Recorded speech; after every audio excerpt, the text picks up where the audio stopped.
Thunder rolled without clouds. A line of headlights cut the midnight street like a spine of steel. Inside Beacon Mart, a homeless man unfolded 8 crumpled dollars while a biker begged for baby formula. The scanner kept denying. Someone whispered thief. Someone else hit record. By morning, a town would wake changed. Before we begin, tell us where in the world are you watching this from? Drop your city or country in the comments below. Your every comment, gift, and membership helps us bring more heart-touching stories to your life. Rain ticked against the glass of Beacon Mart, thin and steady, like a metronome measuring the city's sleepless heart. Eli Turner warmed his hands around a vending machine coffee he hadn't paid for yet, waiting for courage to speak. 52, beard gone salt and ash. He owned little besides a canvas backpack, a wool watch cap, and the stubborn habit of noticing people others ignored. 3 years ago, he'd been a paramedic with a mortgage and a boy who called him Dad. After the call, he couldn't shake the one with the empty car seat, and the road that wouldn't stop Eli slipped out of his life like a tide at midnight. He learned to be small, learned how to disappear, learned which awnings kept you dry, and which stairs tried to make you less than human. But he hadn't forgotten how to listen, or how to count heartbeats under noise, which is why he heard it first, the tremor in the biker's voice before anyone else decided what they were seeing. Rowan Bear Kincaid stood at the counter, huge hands gentle on a basket that held bread, peanut butter, canned soup, and a single tin of powdered formula. His leather cut said Iron Deacons MC, Coast Chapter. His eyes said he hadn't slept. Try it again, please, he asked. And Priya Patel, the night cashier with a nursing textbook under the register, swiped his card. Like it might bite. Red beep. Declined. Again. A woman in scrubs sucked her teeth. A man in a blazer muttered, "Figures." Bear's ears went red. Bank flagged my account. Fraud alert. I called. They said morning. He swallowed. My niece is hungry now. The words dropped like coins in an empty tin. Priya glanced at the office where Mr. Halvorsen was counting till tapes. Her finger hovered near the silent alarm she'd never pressed. Eli watched Bear take a breath that looked like it hurt. "I can put something back," Bear said. "Take the soup. Keep the formula." His voice cracked on the last word. The crack carried farther than the beeps. Eli moved without planning. 2, like muscle memory steering a hand toward a wound. He counted the bills in his pocket, a week's cans and a lucky lawn mowing job from a kind retiree. $8, all of it. He slid the money onto the counter. "Cover the rest," he said, eyes steady on Priya so she'd borrow his calm. The store went still. Even the cooler hum seemed to kneel. Bear blinked, confused, proud, then ashamed, for being both. "Brother, I can't." "You can," Eli said, "because she can't wait." He didn't point to the formula. He didn't have to. The blazer man whispered to his phone camera. Staged, the scrubs woman stepped back like generosity might be contagious. Priya bagged the food with shaky grace. Mr. Halvorsen cracked the office door and frowned, the way managers do when mercy interrupts policy. Outside, sirens moaned somewhere far, like the city remembering a promise it never kept. Bear reached for the bag and for words at the same time, missing both. Eli nodded, a small bow. "Good night." They met under the neon flicker beyond the automatic doors. Rain had softened to mist, the kind that finds your skin even when you don't move. Bear tucked the bag against his ribs like a quarterback and shifted his weight, leather creaking. "Name's Rowan. Folks call me Bear." He tried a smile that didn't quite land. Ellie's reply was simple. "Eli, no last name tonight." Bear opened his mouth, closed it, opened it again. "My sister's in rehab. I've got her baby. For now." Bank froze my card after some idiot skimmed the pump. I'd have come back with cash at sunrise. He searched Ellie's face for the judgment he'd been swallowing for years. Found none. "Pay it forward sometime," Eli said. Then his voice tightened, quiet as a confession. Someone should have caught me once. A car window lowered across the lot. A teenager Zoey Lane. All bangs and bravery held her phone, just low enough to pretend she wasn't filming and just high enough to catch truth. Eli lifted a hand, not to wave, but to say, "We see you. By breakfast." The video had crossed town lines and old stories. Homeless man's last $8 saves biker's baby. Zoe's caption read, the comments came like rain. Staged. Weird. He get $8. Angels don't need handouts. This made me cry. Be kind. In a clubhouse that smelled like gasoline and grief. Cast Bulldog Reyes, president of the Iron Deacons Coast chapter, watched the clip twice. Then once, more with the sound off. He recognized Bear's stubborn jaw and the way pride can almost choke a man trying to do right. Reyes set his coffee down like a gavel. Family meeting. Men rolled in from the wet dark, patched and road-weary. They'd been called monsters. Before, they'd been called worse. Reyes stood by a map with pushpins puncturing the Oregon coast. A stranger stood up for one of ours, he said. With everything he had, he tapped the table. We ride at dawn, not for a brawl, for a thank you. Phones buzzed. Chapters pinged back. 300 yeses lit up like a constellation that had been waiting its turn. Eli woke where he'd slept, under the overhang of a shuttered thrift store. Cardboard flattened to a faithful rug. His coffee was the kind you earn from being friendly. With a barista who ignores rules after midnight, he checked the weather by watching crows. He checked his mood by touching the folded photograph in his pocket, a picture of him and Caleb at a minor league game the summer before everything cracked. He hadn't called his boy in 8 months. Words felt like rocks he couldn't lift. A patrol car rolled by, slow, lingering. 2 officers eyed the bundles near Ellie's corner like they were unclaimed. Packages, a notice stapled to a light pole. Read, clearance of unpermitted encampments Friday 7 a.m. He wondered what you could save in 15 minutes. Footsteps approached. Priya, off shift, carrying a paper bag. Breakfast, she said, cheeks pink in the cold. And I'm sorry. For last night. For how people looked at you. For how I did. Eli shook his head. You did your job. He held the bag like a fragile truth. This helps. By noon, the video hit 1 million views. By 2, a local radio host called it proof that good folks come in all jackets. By 4, a blogger called Eli a grifter with a past to hide. He did have a past. It wasn't that one. A city inspector appeared at Beacon Mart, clipboard sharp. We've had reports of a planned motorcycle gathering, she said to Mr. Halvorsen, whose idea of wild was ordering chili instead of tomato soup. He stammered, I only sell them coffee. The inspector posted new notices on poles, nitrogen monoxide unpermitted. Assemblies, sheriff's cruisers traced loops like caution tape. Zoe's inbox filled with threats and thanks, and a strange number from C. Reyes asking for directions. That could fit 300 bikes. She bit her lip, then typed, 7th, and Alder, backlot, sunrise, across town, in a church basement. Pastor Ruth Ellison sorted donated coats. She had watched the video twice and closed her eyes both times at the moment Eli set the money down. Like she was watching communion, thought the first thunder wasn't weather. Eli felt it in the soles of his shoes before he heard it. A far-off, low percussion like a heartbeat amplified by mountains. He stood at the corner of 7th and Alder with his backpack already zipped. Evacuation muscle memory twitching. Then the motorcycles rounded the bend in pairs, headlights in mist, chrome turned. Too liquid by the morning. 20, then 50, then 100. Priya arrived breathless with a knit hat she'd meant to bring last winter. They're here for you. She said. No, Eli answered, as if disbelief were armor.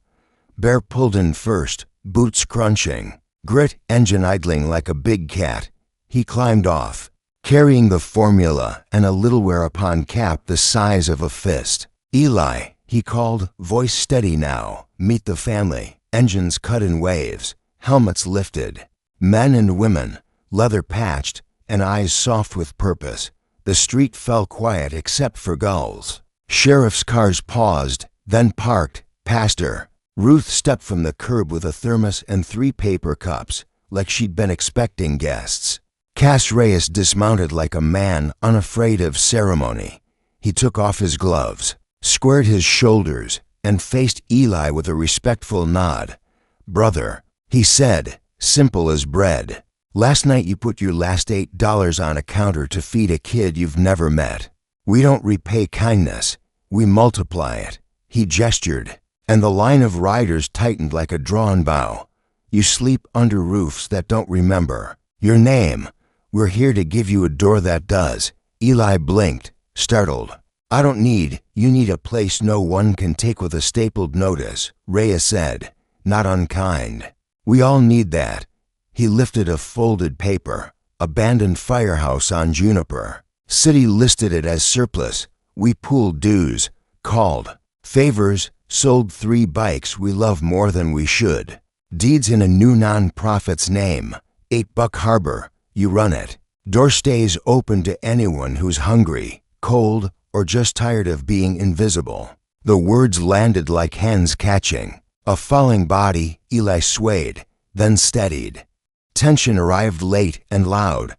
A white city truck turned the corner, hazard lights blinking a warning that wasn't about safety. 2 men in orange vests hopped down with a roll of yellow tape, like they were here to wrap a mistake. The inspector from yesterday marched behind them, jaw set. "No permits," she announced, eyes sweeping the line of motorcycles like a teacher spotting contraband. Reyes didn't puff. He smiled, slow. "Ma'am," he said, handing her a folder. "Firehouse Juniper, purchase contract, insurance rider. Temporary assembly permit approved at 6:12 a.m. by County Clerk Webb, who says hello." Her mouth opened, closed. Sheriff Dimas, a veteran of every parade and protest this town had survived, lifted to fingers, and his deputies relaxed their shoulders a shade. "If they're building something more than trouble," he said, "I'm inclined to watch." The inspector stared at Eli. "You can't fix a life with a gesture," she muttered. Eli met her gaze. "No, but you can start one." She looked away first. The yellow tape drooped between the sawhorses like it had lost its nerve. They rode as an honor guard to the firehouse, brick and soot in a tower that had watched too many winters. It stood like a fighter who didn't know the bell had rung. The big doors groaned, then opened on a space of dust, forgotten helmets, and a chalkboard with a faded drill schedule from a decade ago. Reyes clapped once. "Stations," he called, and the room bloomed into purpose. Sawhorses unfolded. Cord reels snaked. A generator coughed, then held a note. Bare-hauled plywood like it weighed nothing. Priya stacked cases of water in a corner that would become a kitchen. Pastor Ruth organized sign-in sheets with the efficiency of someone who steadied 1,000 shaking hands. Eli stood in the doorway, not crossing the threshold yet, like a man meeting a river he loved and feared. Zoey filmed with tears she tried to hide, narrating not for clicks but for memory. They're turning a lost building into a lighthouse. Outside, a neighbor taped a hand-lettered sign to his fence. "Welcome, builders. We brought cookies." Suspense sharpened around noon. A storm rolled in from the ocean with the kind of adamant wind that changes plans. The power blipped. The generator stuttered and stopped. A beam halfway lifted above the kitchen said, "Not today." Eli felt the old siren rise in his ribs, the panicked clock of a scene going sideways. Bear cussed softly, then grinned at the sky like he knew it personally. "We've been wetter," he told the cloud. Reyes scanned the room, pivoted. "We go hand tools and headlamps," he barked. "Quiet work. No saws." Priya lit a line of candles that smelled like lavender and last Christmas. Pastor Ruth produced a box of glow sticks. Like a magician's scarf, Eli stepped under the half-hung beam and braced it with his shoulder. "On me," he said, voice finding a rank it thought it had lost. For bikers slid in, lifted, held, waited. A kid from up the block, Rico, 13, and all elbows slipped beside Eli with a grin and a level. Bubbles dead center. He said. The storm hit. The building held. Late afternoon brought the second edge of trouble. A blogger posted Ellie's worst day like it was a trophy. The call with the empty car seat. The article about a paramedic who resigned. Coward, the headline suggested. Word traveled mean. Nora's ex-wife freed it in a grocery line in another town and gripped her cart. So hard the wheels squealed. Caleb read it on a teammate's phone and felt the old ache he pretended was scar tissue. At the Firehouse, Zoey's screen lit with a DM. They're dragging him. She showed Eli, braced for flinch. He exhaled slow. "I wasn't fired," he said. "I froze for debates and then did the work." She still didn't make it. His eyes went somewhere too far for the room to follow. I couldn't make the siren stop in my head afterward. Pastor Ruth touched his shoulder like she'd been given permission to. "Shame is loud," she whispered, "but truth can hum steadier if you let it." Eli nodded, and then he picked up a hammer like an answer. Evening stretched long, thin, and golden.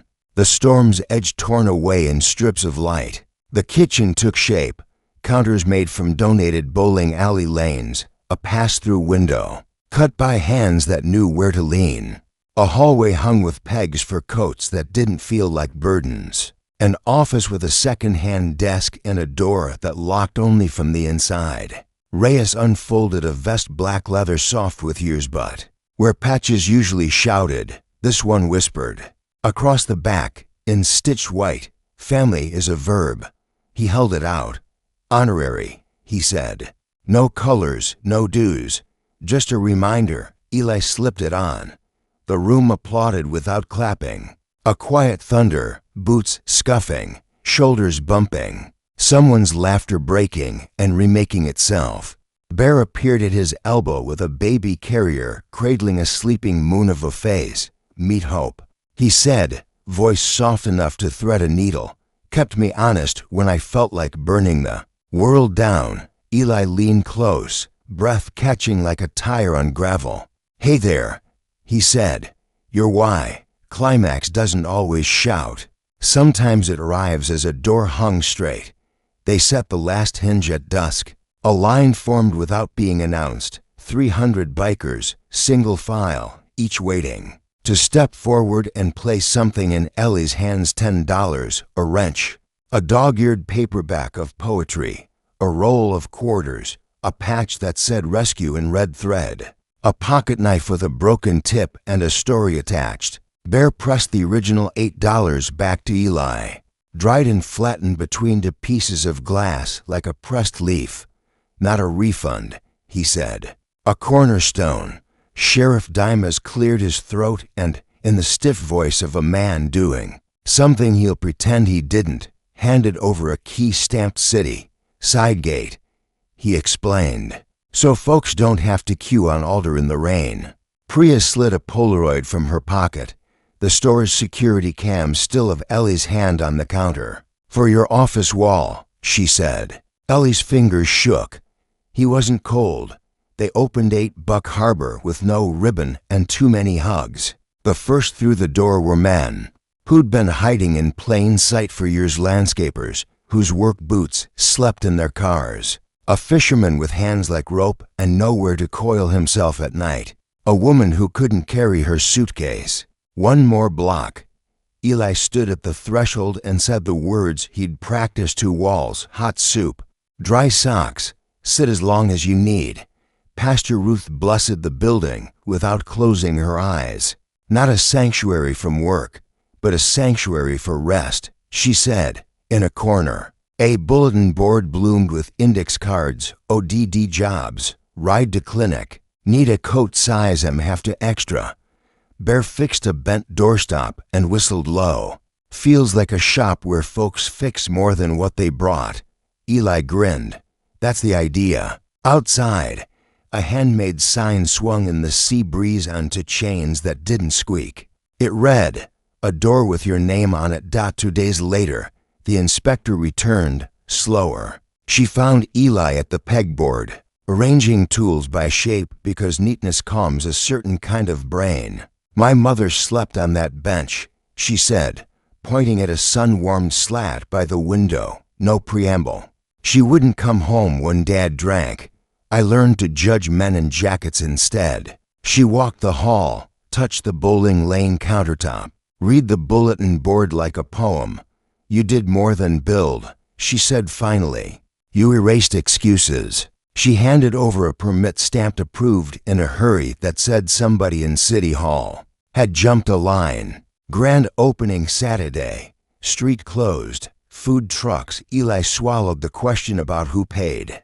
Some debts don't take money. Outside, Zoey interviewed neighbors who had never been asked. "What changed?" she asked. "We did," a retired teacher answered. "Because he did first." The camera wobbled as Zoey wiped her eyes with her sleeve. Online, the comments had softened. "Shame doesn't trend as long as kindness when you give kindness a better headline." Nora drove from 3 towns over with hands at 10 and 2 and a courage she'd had to rebuild like a porch. Caleb rode shotgun, 17 now, shoulders wider than memory, silence practiced. They parked across from the Firehouse and watched men in leather carry crockpots, while teenagers in hoodies carried folding chairs. Eli stepped outside and spotted them like you spot your own name in a crowd. He didn't run. He didn't freeze. He walked high. He said, voice climbing a hill. Nora studied his face the way you check a sunrise for clouds. "We saw the video," she said. "We saw this." Caleb's chin lifted. "Coach says you're famous." Eli smiled small. "Coach is generous." Silence sat with them, unafraid. "I wasn't a coward," Eli blurted, expecting defense. "I just broke. I'm better at glue now." Caleb exhaled, somewhere between a laugh and a sob. "Can I help hang shelves?" he asked, and Ellie's yes landed like a prayer answered before anyone said amen. Grand opening felt like a county fair, took a vow of humility. Food trucks lined altar with menus that read "Pay what you can." A local band set up in the Old Bay. Emps, small on purpose. Sheriff Dimas danced badly with his wife and pretended he hadn't. The Iron Deacons lined Juniper, bikes polished, kids allowed to sit for pictures. Priya pinned a schedule to a corkboard, free clinic hours, resume workshop, bike repairs Saturdays.